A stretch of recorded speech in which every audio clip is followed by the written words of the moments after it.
Bienvenue les gars dans cette nouvelle vidéo dans laquelle ici on va résoudre le challenge local target de chez PicoCTF. Bon là ce que j'ai fait c'est que j'ai déjà lancé l'instance. Bon normalement je devait lancer l'instance pour avoir toutes les descriptions comme ça apparaît ici. Et c'est installé du overthewire.org. Bon si vous connaissez c'est une plateforme aussi dans laquelle on fait beaucoup de challenges concernant le binary exploitation et l'apprentissage de Linux. Bon apprentissage des gamers, bon, c'est plus ici la manipulation et l'exploitation. Bon là la description nous dit ici smash de stack. Bon là on n'a pas de smash de stack donc c'est tellement ici ça devrait être challenge de type buffer overflow. On demande ici can you overflow the buffer. Bon là est-ce qu'on peut overflow le buffer pour pouvoir modifier la local variable. Donc est-ce qu'on peut ici, bon, si on traduit en français, est-ce qu'on peut ici exploiter le buffer pour pouvoir exploiter, bon pouvoir changer ici la variable locale. On dit ici que le programme est déjà compilé, on n'a qu'à cliquer ici si on veut le télécharger. Bon là normalement ça va télécharger, bon là ça a téléchargé plusieurs fois. Et là on nous dit ici on peut voir le code source du programme qui est ici, bon et qui est déjà compilé ici, mais voici un code source qu'on peut télécharger ici. Et là on peut voir en fait quelles sont les, bon la variable locale en question et les vulnérabilités et également aussi les fonctions vulnérables. Donc, ce qu'on peut faire ici c'est lorsqu'on va ici, bon lorsqu'on pourra ici exploiter le tout en local, ce qu'on va faire c'est juste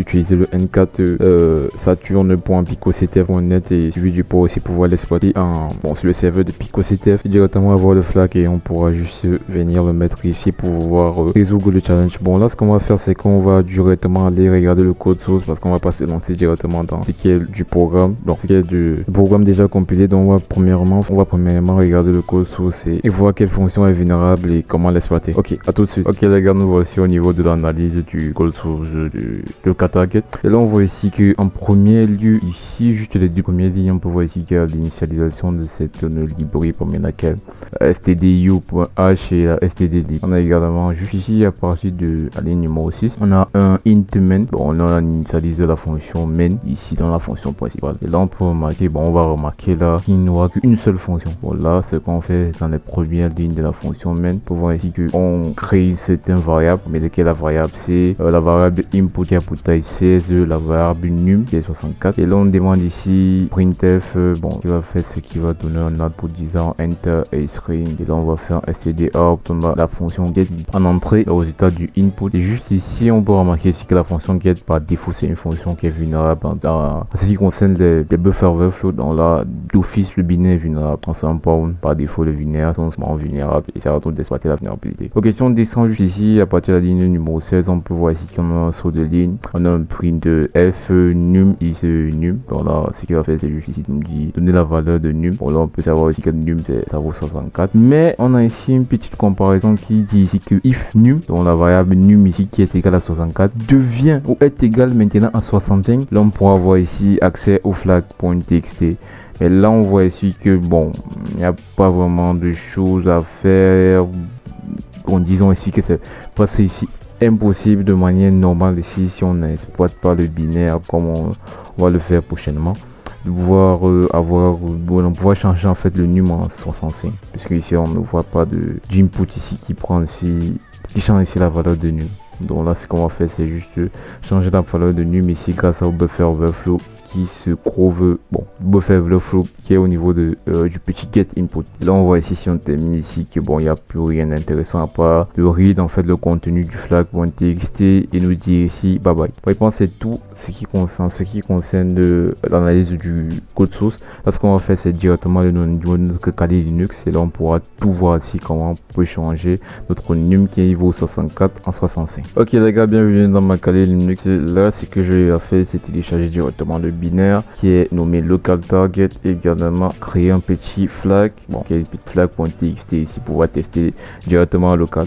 Donc si on fait un petit cat flag pour voir le contenu de flag, vous voyez ici c'est flaget. Donc chaque fois que vous allez voir ici flaget, ça signifie que là on pourra directement résoudre le challenge directement au niveau du netcat du challenge, donc du NC et ainsi de suite.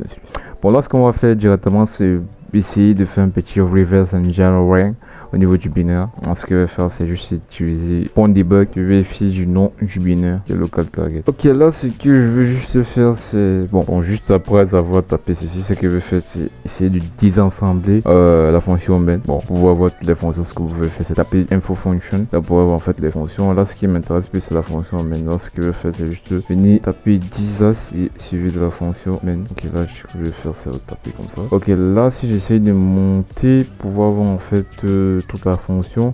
Là, on peut voir ici qu'on a un projet RBP, Move, RBP, ASP, et là on voit un 0x20. Et là, juste ici, on a une petite implémentation aussi de RBP 0x8. Là, ce qui nous intéresse ici, c'est plus chercher la comparaison qui compare le num à la valeur de 65. Donc, c'est plus chercher en fait l'instruction CMP qui signifie ici comparer. Là, on peut voir ici qu'on a une petite CMP ici qui compare la fonction RBP-0x8 à 0x41 qui signifie certainement ici, bon, qui signifie 65 en décimal. Bon, là, c'est un exemple décimal.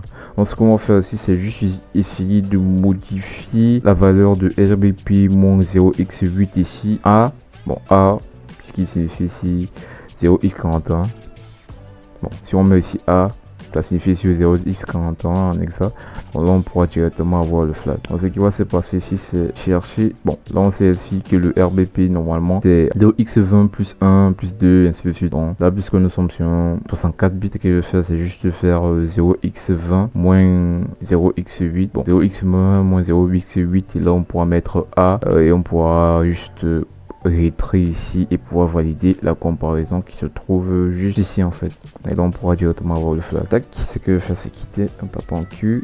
Et là je vais faire un Python. Tac, et là on va faire un tac, tac. On va faire un 0x20 moins 0x08. Là on voit ici que ça donne 0x18. Si on veut connaître en fait la valeur en décimal, on va taper 0x18 et là on voit que ça fait 24. Donc après 24 ici on pourra directement écrire dans la valeur RBP moins 0x08 et là on pourra directement mettre ici que c'est égal à A signifie encore 25 si je ne me trompe pas. Et là on pourra directement avoir accès au flag qui signifierait ici qu'on pourra avoir accès au flag. Ok, là ce que je vais faire c'est sortir.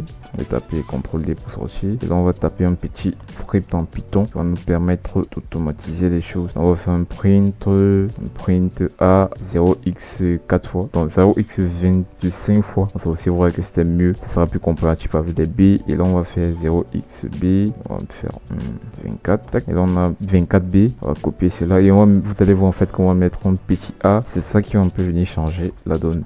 Et là on va mettre ici, là on voit que rien ne se change. Bon, là la valeur du num est toujours de 0 parce qu'on n'a toujours pas écraser la valeur du num. Là on va faire 0x et là on va juste ajouter A. Tac, là, on voit ici que num est désormais égal à 65 et là on peut voir ici win et on a flagué. Là ce qu'on pourra juste faire aussi pour faciliter la tâche, c'est écrire un script avec PwnTools, un script Python avec PwnTools et pouvoir le mettre directement dans le N4. Aussi si vous manquez en fait de temps, vous pouvez juste copier cela et faire un N4 vers le challenge et là vous pouvez directement avoir le flag le challenge PicoCTF. Ouais, bon c'est tout pour cette vidéo. Je vous donne rendez-vous dans les prochaines vidéos. Si vous avez en fait eu des questions, n'hésitez pas à les mettre dans les commentaires et sinon seulement ça, je vous invite à vous liker, commenter, partager. Merci, à la prochaine, bon, au prochain challenge. Merci.